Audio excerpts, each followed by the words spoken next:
আমাদের ক্লাস যতদূর হয়েছিল ধ্বনিতত্ত্ব, তারপর থেকে আবার আমরা ক্লাস করব। আপাতত আবার দু একটা সপ্তাহ আমরা এভাবেই চলবো, কারণ কিছু করার নেই। আবার গোলাঘাটে বেশ কিছু পজিটিভ এসছে করোনা, বিভিন্ন জায়গা থেকে ছাত্রছাত্রী আসে। অতএব এই মুহূর্তে তাদের অন্যান্য সবার সুরক্ষা কথা ভেবেই এটা নেওয়া হয়েছে। যাই হোক, আমাদের ক্লাস চালু থাকবে, ক্লাস বন্ধ হচ্ছে না, ক্লাস চালু থাকছে। তো আমরা ধ্বনিতত্ত্ব ক্লাসটি করছিলাম। সেই ধ্বনিতত্ত্বের আমাদের যতদূর হয়েছিল আগের দিন, অর্থাৎ আমরা আগের দিন পড়েছিলাম যতটা, তারপর থেকেই আজকে করব। আগের দিন আমরা করেছিলাম স্বরধ্বনির বা মৌলিক এবং যৌগিক স্বর পর্যন্ত। মৌলিক স্বরধ্বনি আমি বলেছিলাম যে 7টি, বাংলায় মৌলিক স্বরধ্বনি 7টি: অ, আ, ই, উ, এ, ও, এ। এই 7টি স্বরধ্বনিকে নিয়ে আমাদের বেশি কারবার চলবে। আর যৌগিক স্বরধ্বনি 2টি, ওই এবং ও, এছাড়াও আরও রয়েছে। আমরা মূলত আজকে মৌলিক স্বরধ্বনি কাজ করব, কারণ অনেকগুলো ফ্যাক্টর রয়েছে। আমরা দেখে নিই মৌলিক স্বরধ্বনির কাজকর্মগুলো কি।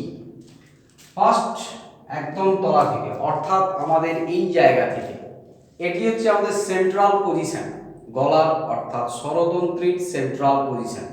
এই স্বরতন্ত্রীর সেন্ট্রাল পজিশন থেকে আমাদের যে আওয়াজটা বেরোয় সেটি হলো আ। এই জন্য এই আকে আমরা কেন্দ্রীয় স্বর বলে থাকি। এই আকে বলা হয় কেন্দ্রীয় স্বর, আকে বলা হয় কেন্দ্রীয় স্বর। ক্লিয়ার? এবং এই আ যখন উচ্চারিত হয়, এই আ যখন উচ্চারিত হয় তখন জিহ্বা, দেখবে আ উচ্চারণ করো, মুখটা খুলতে হচ্ছে আ, এই দেখো মুখটা পুরো খুলতে হচ্ছে আ। এই যখন পুরো খুলতে হচ্ছে, মুখটাকে হাঁ করতে হচ্ছে বেশি, এবং এই যে হাঁ করা শুধু তাই নয়, অনেকটা সময় ধরে যেন বলতে হয় আ, অনেকটা সময় ধরে বলতে আ, যতই তুমি তাড়াতাড়ি বলো অনেকটা সময় ধরে বলতে হয়, অর্থাৎ মুখটা খুলে যায় এবং অনেকটা সময় ধরে বলতে হয়। এই জন্য এই স্বরধ্বনির নাম বিবৃত স্বর। এই স্বরধ্বনির আরেক নাম বিবৃত স্বর। তাহলে আ কেন্দ্রীয় স্বর, আ বিবৃত স্বর। ক্লিয়ার? যেহেতু আ গলার একদম সবার নিচে, এটাকে গলা আমরা করেছি, এই পুরোটাকে এটা গলা, এই গলার একদম নিচে রয়েছে, এই জন্য এটি হচ্ছে নিম্ন স্বর। এটা সবার নিচে থাকে, এই জন্য এটি হচ্ছে নিম্ন স্বর। ক্লিয়ার? এটি নিম্ন স্বর। ক্লিয়ার? তাহলে আ বিবৃত স্বর, আ কেন্দ্রীয় স্বর, আ নিম্ন স্বর। ক্লিয়ার? এছাড়াও আ হচ্ছে, তুমি যখন উচ্চারণটা করছো আ, জিভটা টানা হয়ে ভেতরে চলে গেছে। জিভ দেখো টানা হয়ে ভেতরে চলে যাচ্ছে। ভেতরে যাচ্ছে কিভাবে বুঝবে না, জিভটা ঢেউ খেলিয়ে ওপরে উঠে গেছে, ঢেউ খেলিয়ে জিভটা ওপরে উঠে যাচ্ছে, পাহাড়ের মতো একটা এরকম উঁচু হয়ে গেছে। কারণটাই হলো এই যে জিভটা তুমি যখন মানে পেছন দিকে যখন টান পড়ছে, তখন এরকম গুটিয়ে তো যেতে পারছে না, ও গিয়ে এরকম উপরে উঠে যাচ্ছে। এই জন্য এটি পেছনে যাওয়ার জন্য এটির আরেক নাম পশ্চাৎ, পশ্চাৎ স্বর বা পশ্চাৎ স্বর। তাহলে আমরা পেলাম আ নিম্ন স্বর, আ পশ্চাৎ স্বর, আ কেন্দ্রীয় স্বর, আ বিবৃত স্বর। ক্লিয়ার?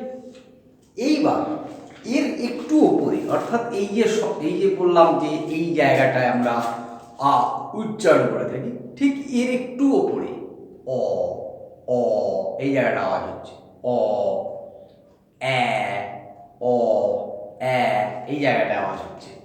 এই জন্য এই দুটো অ অ্যান্ড এ, তাহলে অ আর এ, সরি,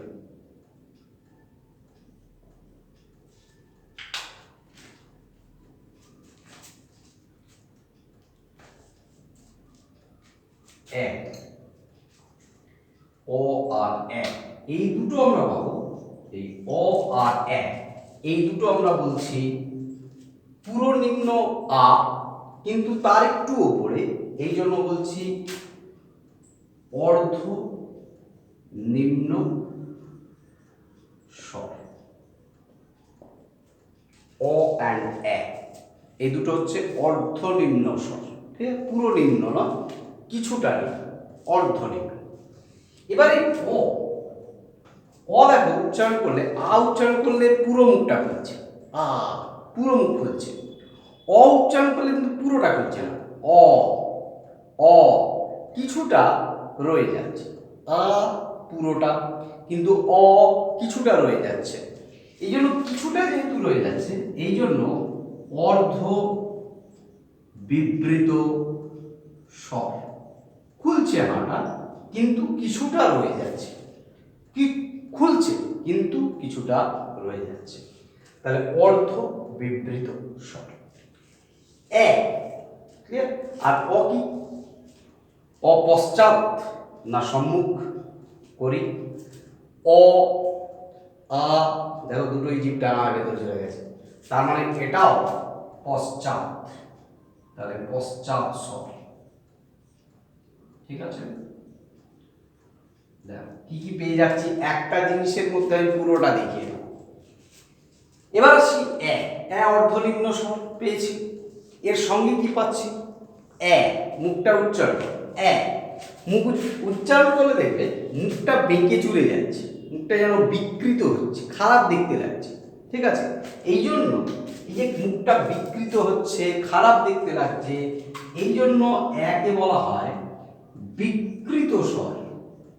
যেহেতু মুখটা খারাপ দেখতে লাগছে, এই জন্য একে বলা হয় বিকৃত স্বর। একে বলা হচ্ছে কি, বিকৃত স্বর। ক্লিয়ার। এবার এ উচ্চারণ করলে দেখো জিভ কিন্তু সামনে পড়ে আছে, এ জিভ সামনে পড়ে আছে, জিভ আর টানা হচ্ছে না। ঠিক আছে, জিভ সামনে পড়ে যাচ্ছে, যখনই সামনে পড়ে যাচ্ছে তখনই কি বলবো, তখন সম্মুখ স্বর।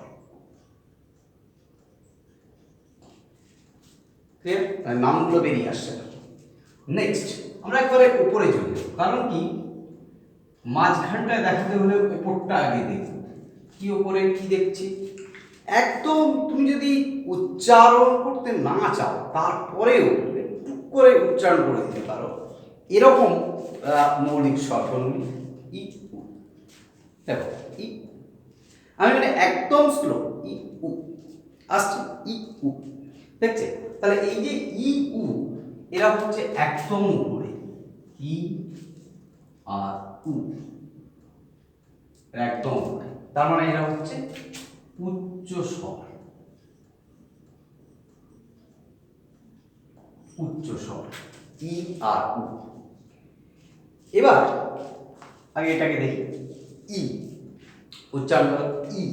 তাহলে ই উচ্চারণ করলে এই যে ঠোঁট দুটো টানা হচ্ছে, দুটো এরকম টানা হচ্ছে, স্মাইল, ই ই ই টানা হচ্ছে। তাহলে এই যখন টানা হচ্ছে তখনই এর নাম হয়ে যাচ্ছে প্রসারিত, প্রসারিত স্বর। ক্লিয়ার, ই প্রসারিত স্বর ই। ক্লিয়ার।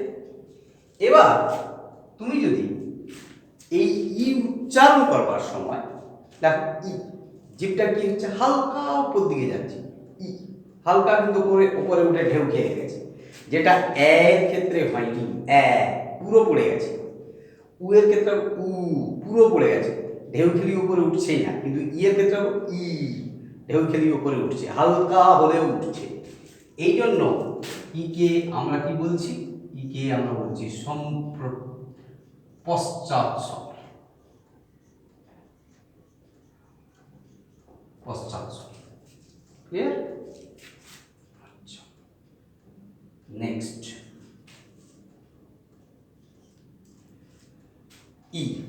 এবার উ, উ একদম সামনে দেখবে, উ উ দেখো, এবার মুখটার দিকে দেখো উচ্চারণের সময়, উ এই যে মুখটার দিকে দেখছি উচ্চারণের সময় মুখটা কি হচ্ছে, সরু হয়ে যাচ্ছে, একদম এরকম চাপা হয়ে সরু হয়ে এই বেরোচ্ছে, এই যে বেরোচ্ছে। এই যে হাওয়াটা যখন বেরোচ্ছে এবং মুখটা পুরো সুচলো হয়ে যাচ্ছে, এই জন্য এই উকে বলা হয়, উয়ের একটা নাম দেওয়া হয় কি না বর্তুল স্বর। বর্তুল স্বর কেন বর্তুল? এই যে দেখো মুখটা সুচলো হয়ে গেল, ছিপি আটকে দাও, ছিপি আটকে দিলে বোতলটার ভেতরটা হচ্ছে এটা, বোতলটার ভেতরটা এটা, জল জল ঢুকছে, ঠিক আছে, জল রয়েছে, এই জন্য উটা হচ্ছে বর্তুল স্বর। এছাড়াও এই উ যখন করছো, মুখটা কি হচ্ছে সুচল হয়ে যাচ্ছে না, এটার বেলা প্রসারিত হচ্ছে, এটার বেলা প্রসারিত হচ্ছে, কিন্তু উ এর বেলা পুরো কুঞ্চিত হচ্ছে, এটাকে আমরা বলি কুঞ্চিত। এই জন্য উকে আমরা আরেকটা কি বলি, কুঞ্চিত স্বর। কুঞ্চিত স্বর। এবার উ উচ্চারণ করলে জীব ওই উপর দিকে যাচ্ছে না, উ সামনে রয়ে যাচ্ছে, এই জন্য এটা হচ্ছে সম্মুখ স্বর। সম্মুখ স্বর। নেক্সট দেখো, এদের পরে যারা উচ্চারণ, এগুলো সবই কিন্তু মৌলিক স্বর নিয়ে হবে, অন্য কোনো স্বর নিয়ে হবে না। এদের পরে যারা উচ্চারিত হচ্ছে তারা কার, এ একটু নিচে নামতে হচ্ছে এখানে, এ ও, তুমি ই উকে একদম সামনে থেকে উচ্চারণ করতে হবে, ই উ, হ্যাঁ, এটা উচ্চারণ করতে গেলে নিচে যেতে হচ্ছে, এ ও, নিচে যেতে হচ্ছে, এই জন্য এটা কি এখানে আর এখানে, তাহলে এ এ ও, এ ও, এ আর ও হচ্ছে অর্ধ উচ্চ স্বর। তাহলে এটা উচ্চ স্বর, এরা দুটো, এরা অর্ধ উচ্চ স্বর, কারণ পুরো উপরে নয়, এরা অর্ধ নিম্ন স্বর, এ নিম্ন স্বর, ক্লিয়ার? এবার এ উচ্চারণ করলে এর মতো পুরো হয় না, কিন্তু অর্ধেকটা হয়, এ পুরো প্রসারিত হচ্ছে না, কিন্তু অর্ধেকটা হচ্ছে, এই জন্য একে বলা হয় অর্ধ প্রসারিত। অর্ধ প্রসারিত, অর্ধ প্রসারিত। আর ন্যাচারালি এই উচ্চারণ করে জীব ওপরে উঠে গেছে, এ জীব ওপরে উঠে গেছে, ন্যাচারালি এটি পশ্চাৎ স্বর। এবার ও উচ্চারণ করো, ও সামনে পড়ে রয়েছে সম্মুখ স্বর। আর কি হবে এটা না, ন্যাচারালি এটিও ও কুঞ্চিত হচ্ছে, ও কিন্তু মুখটা ফাঁকা আছে, বোতলের মুখটা উ করলে গিয়ে পুরো বন্ধ, ছোট বোতলের মুখটা, আর এক্ষেত্রে বোতলটা একটু মুখটা ফাঁকা, ও একটু বড় বোতলের মুখ আর কি, ও কিন্তু মুখটা কুঞ্চিতই হচ্ছে, এই জন্য একে বলছি অর্ধ কুঞ্চিত।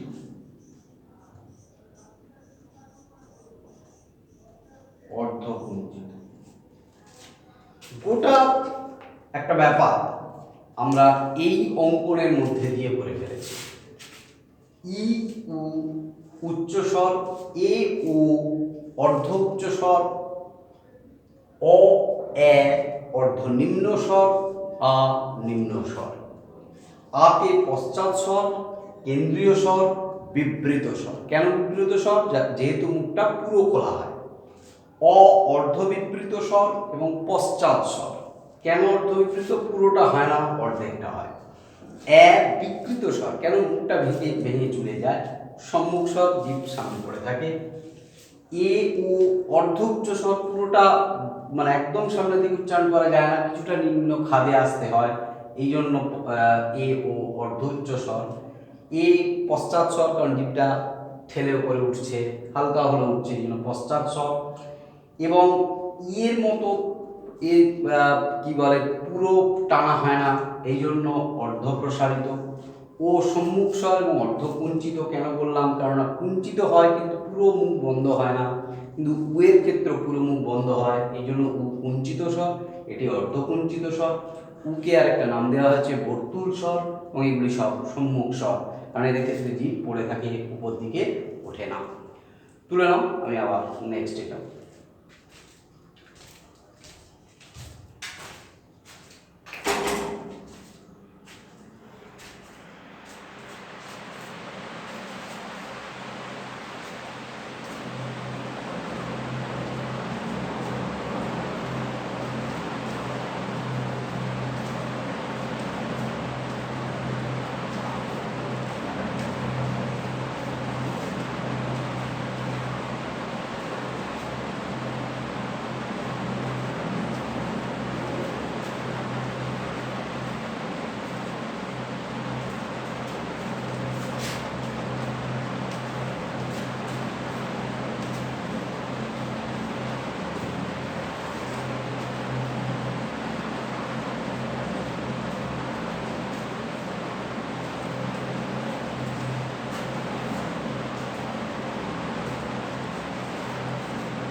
আশা করি সবার তোলা হয়ে গেছে। আমি এটা মুছে দিচ্ছি। আমি পরবর্তী পর্যায়ে চলে যাই, পরের পার্টে চলে যাই।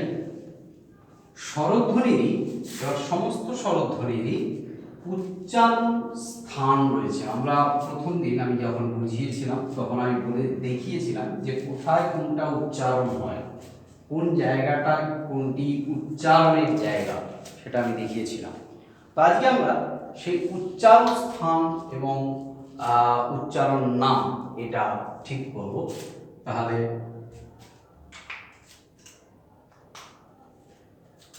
স্বরধ্বনি,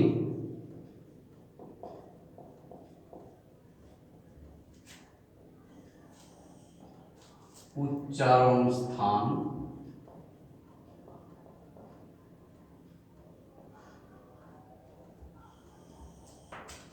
উচ্চারণ নাম।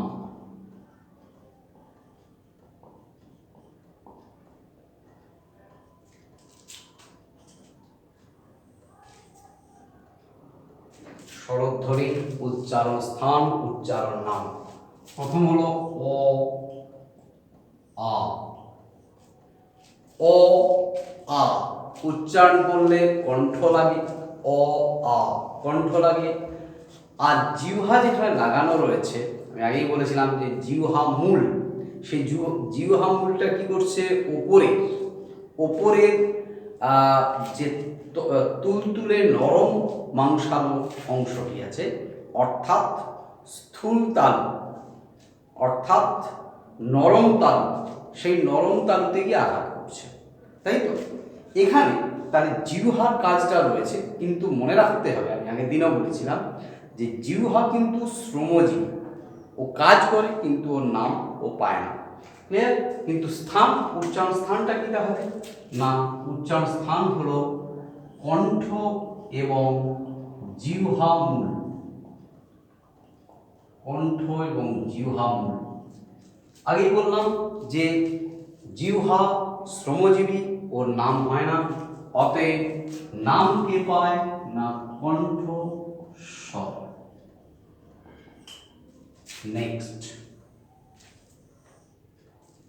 নেক্সট হ্রস্বই দীর্ঘই।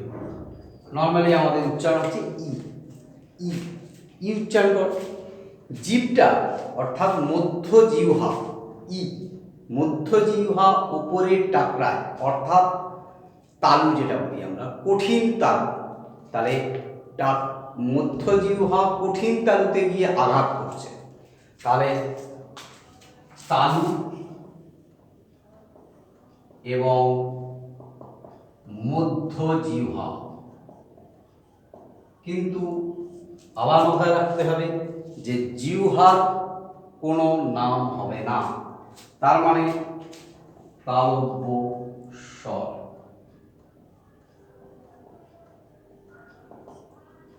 তালব্য স্বর। নেক্সট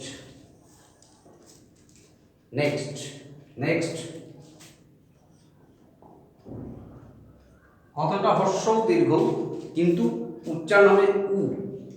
জিভ কি কোথাও লাগছে? না, জিভ লাগছে না, এই দুটো নড়ানড়ি করছে, উ এই দুটো বিশেষ নড়ানড়ি করছে, জিভ পড়ে রয়েছে দাঁতের কাছে। তাহলে এই দুটো কি বলেছিলাম? ওষ্ঠ ও অধর। তাহলে ওষ্ঠ এবং ওষ্ঠ ও অধর, ভালো কথা। কিন্তু অধর তো নিচে, অতএব যে নিচে থাকে তার নাম হয় না, কারণ শ্রমজীবী, অতএব এর নাম ওষ্ঠ স্বর।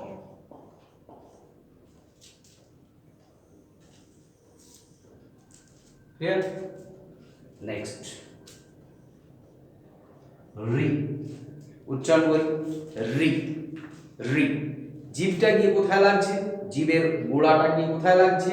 না, একেবারে দাঁতের উপরের খাঁচকাটা অংশে, যেটাকে বলা হয়েছিল মূর্ধা। কোনো কোনো বইতে একটু ভুল আছে জায়গাটা বলা। হ্যাঁ, স্নিগ্ধ তালু বা নরম তালু হলো ওই জিহ্বামূলের কাছে, যেখানটায় নরম তুলতুলে অংশ রয়েছে, এটা মাথায় রাখতে হবে। আর মূর্ধা হচ্ছে দাঁতের উপরের যে খাঁচকাটা অংশ আছে, ওই অংশটি। এটা মাথায় রাখতে হবে। ক্লিয়ার? তাহলে রি, রি উচ্চারণ করে দেখে নাও, রি। তাহলে জিহ্বা অগ্রভাগ এবং মূর্ধা, তাহলে মূর্ধা ও জিহাগ্র, জিহাগ্র। ক্লিয়ার? কিন্তু জিহাদ তো নাম হবে না, অতএব একে কি বলবো না মূর্ধন্য স্বর। ক্লিয়ার? জিহার নাম নেই, অতএব কি বলবো আমরা মূর্ধন্য স্বর। ক্লিয়ার? নেক্সট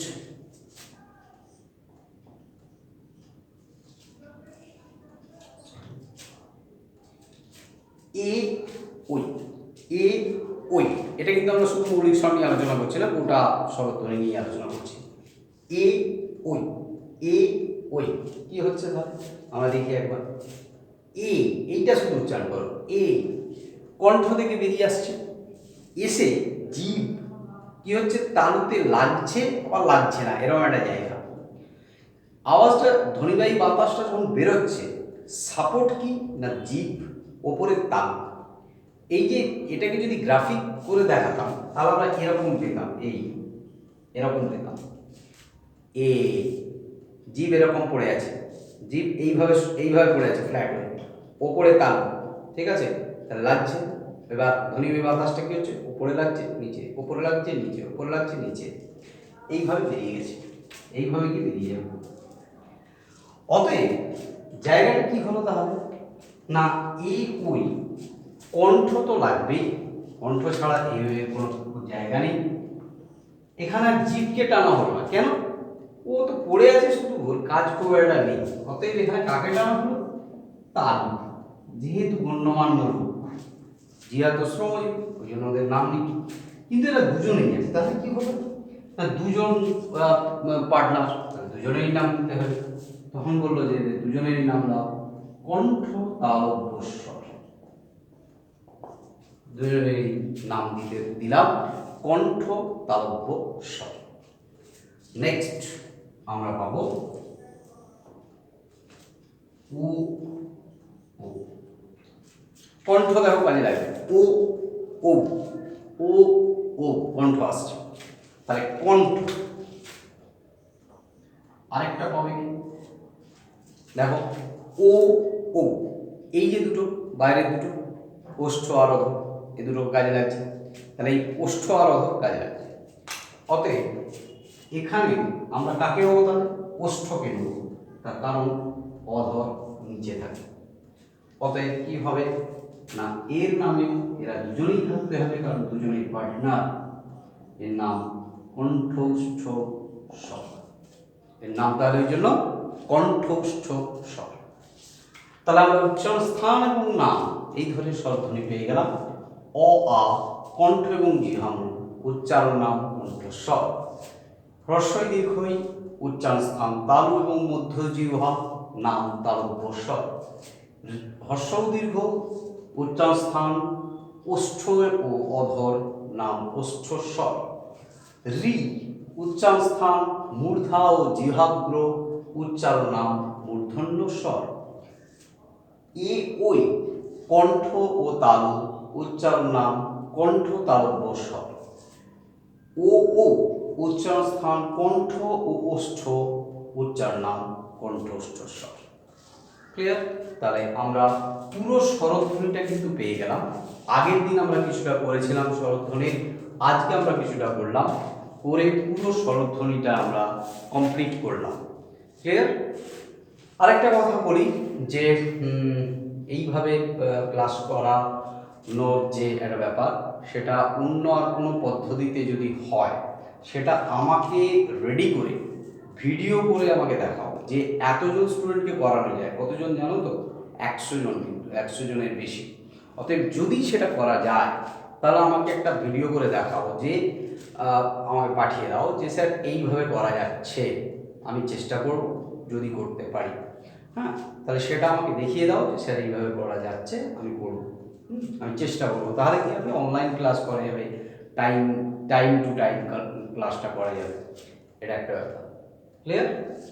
আচ্ছা, আজকে আমরা তাহলে এই পর্যন্ত করলাম।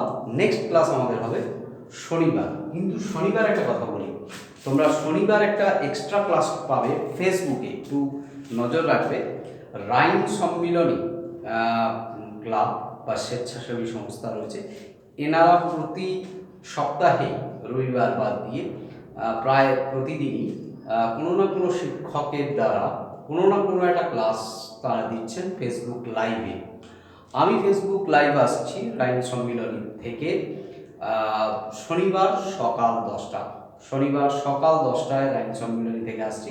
12-এর ক্লাস হবে, 12-এরই আবার একবার ভাষা বিজ্ঞান ও তার বিভিন্ন শাখা প্রশাখা বা ভাষা বৈচিত্র্য, অর্থাৎ 12-এর যে প্রথম অধ্যায় ভাষা বিজ্ঞানের প্রথম অধ্যায় সেটি লাইভ ক্লাস করব। ক্লিয়ার? যাদের আরও এখনও বুঝতে অসুবিধে আছে, এখনও যারা একটুখানি কনফিউশনের মধ্যে আছে, তারা ক্লাসটা দেখতে পারো। দেখা যাক কতক্ষণে ক্লাস করতে পারি, করব। ক্লিয়ার? আজকে ক্লাস এই পর্যন্ত, আজকে ছোট ক্লাস করলাম, কিন্তু শনিবার সকালে ওইটা করো। শনিবার সন্ধেবেলা আবার আমরা কি বলে, শনিবার নয় রবিবার, রবিবার সকালবেলা আবার আমরা আমাদের পরবর্তী ক্লাসটা করব। আর তার আগে আমি যেদিন আমাদের সুবিধে হবে আমি জানিয়ে দেবো যে আমাদের ক্লাসটা কবে স্টার্ট হচ্ছে আবার। Thank you.